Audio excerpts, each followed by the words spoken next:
అటువంటి చెరువులకు సంబంధించినటువంటి విషయం నోట్ చేసుకోవడం జరిగింది. వెంకటరామరెడ్డి గారు. అధ్యక్ష, ఇది అంటే ఈరోజు ప్రస్తుతం జరుగుతున్నటువంటి విషయాన్ని మీకు వెల్లడించాలనేది 0 అవర్లో అవకాశం తీసుకున్నాం.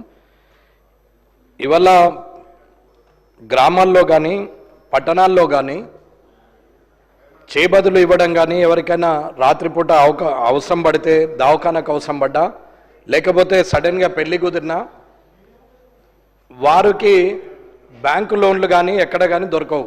ఎందుకు అని అంటే, ఏదైతే ఇన్కమ్ ట్యాక్స్ రిటర్న్స్ ఉన్నాయో లేక శాలరీ సర్టిఫికెట్ ఉన్న వాళ్ళకి బ్యాంకులో లోన్లు దొరికే అవకాశం ఉంటుంది. కానీ సామాన్య ప్రజలు, నిరుపేదలైనటువంటి వారికి ఊర్లలో వాళ్ళు వీళ్ళు అప్పులు ఇవ్వడం అనేది సహజంగా గతం తాత ముత్తాతల నుంచి వస్తున్నది.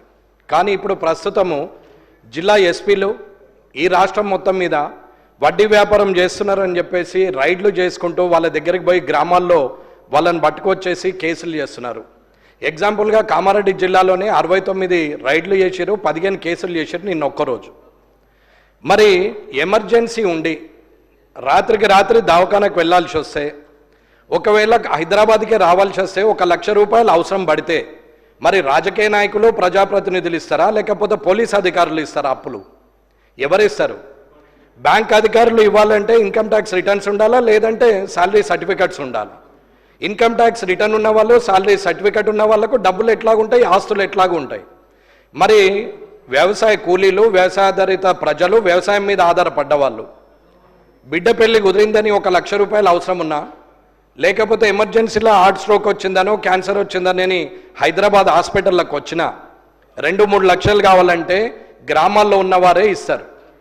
అటువంటి వారిని కూడా భయభ్రాంతులకు గురి చేసి కేసులు చేసి వారి దగ్గర నుండి కేసులు మాఫ్ చేయడానికి మళ్ళీ పైసలు వసూలు చేసే పోలీస్ అధికారులు ఇవాళ వారి ఇండ్ల మీద రైడ్ చేసుకుంటూ వారిని భయభ్రాంతులకు గురి చేస్తే రేపు ప్రొద్దున అవసరం ఉంటే ఎవరు అప్పులు ఇస్తారనేది మీరు ప్రభుత్వానికి ఒకసారి ఇది పైనుంచి వచ్చిందని ఎస్పీలు చెప్తున్నారు. పైనుంచి అంటే మరి ప్రభుత్వం నుంచే వచ్చి ఉంటుంది. మరి ఇలాంటి కార్యక్రమం చేస్తే రేపు ప్రొద్దున ఎమర్జెన్సీ సర్వీస్లో ఎవరికి 1 రూపాయి దొరకదు, అందరూ కూడా ఇబ్బందులు పడతారు. అది మీరైనా నేనైనా ఎవరమైనా అవసరానికి అడుక్కుంటాము. అడిగే పైసల్ని డబ్బులను కూడా ఇబ్బంది పెట్టి ఇవాళ వాళ్ళని అందరినీ అరెస్ట్ చేస్తున్నారు. దాని మీద చర్య తీసుకోవాలని కోరుకుంటున్నారు. అధ్యక్ష, గౌరవ సభ్యులు ప్రస్తావించిన అంశాన్ని నోట్ చేసుకోవడం జరిగింది. అధ్యక్ష. డాక్టర్ కవ్వంపల్లి సత్యనారాయణ గారు. థ్యాంక్ యూ అధ్యక్ష. మా మానకొండూరు నియోజకవర్గంలో గన్నేరువరం మండలంలో కొత్తగా ఏర్పడినటువంటి మండలం, ఏర్పడినప్పటి నుండి కూడా ఇంతవరకు ఏ కనీస సౌకర్యాలు లేవు అధ్యక్ష. మన ప్రభుత్వం వచ్చిన తర్వాత మనం చాలా వరకు ఎంపీడీఓ ఆఫీస్ కానీ, ఎంఆర్ఓ ఆఫీస్ కానీ, ఒక పిఎస్సి కానీ ఏది కూడా ఆ మండలానికి లేదు. అది కరీంనగర్కు కూతవేటు దూరంలో కూడా లేదు, దూరంగా ఉన్నది. కాబట్టి దయచేసి మేము ఒకటే మనవి చేస్తూ ఉన్నాం, మీ ద్వారా మంత్రివర్యులకు తక్షణమే వాటికి శాంక్షన్ చేసి వాటిని నిర్మించాలని కోరుతా ఉన్నాము. అదేవిధంగా ఒకటి గుండ్లపల్లి నుంచి పుత్తూరుకు రోడ్డు వేసినాం అధ్యక్ష. 74 కోట్ల శాంక్షన్ అయింది. ఆ కాంట్రాక్టర్ చేయట్లేదు, డబ్బులు శాంక్షన్ లేవని. కాబట్టి దయచేసి తప్పకుండా ఆ రోడ్డుకి శాంక్షన్ చేసి మీరు తప్పకుండా నోట్ చేసుకోవడం జరిగింది అధ్యక్ష. డాక్టర్ సంజయ్ గారు.